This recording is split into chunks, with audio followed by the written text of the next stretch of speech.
विदुर बहुत ही विद्वान और साथ ही नीति निपुण थे, अच्छे राजनीतिज्ञ थे। वह कौरव और पांडव के चाचा थे। धृतराष्ट्र, पांडु और विदुर तीनों भाई थे। तीनों की माताएं अलग थी लेकिन पिता एक ही थे, वेदव्यास।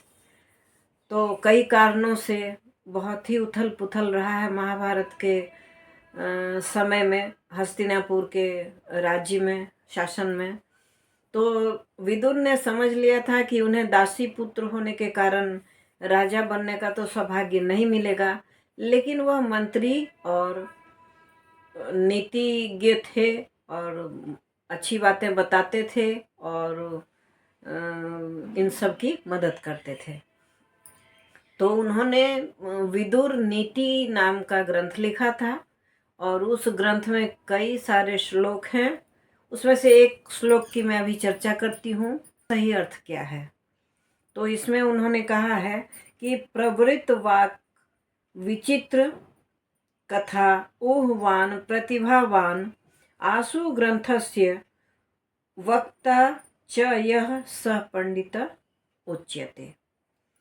कि विदुर ने बताया है इस श्लोक में कि जो व्यक्ति बोलने की कला में निपुण हो, साथ ही जिसकी वाणी दूसरों को आकर्षित करती हो, जिसकी वाणी को लोग सुनना चाहते हों, जो ग्रंथ अथवा शास्त्रों के मूल ज्ञान को बता सकता है, पढ़ता है, ज्ञान अर्जित करता है, वह जानता है, और अगर नहीं जानता है तो पढ़ के बता सकता है।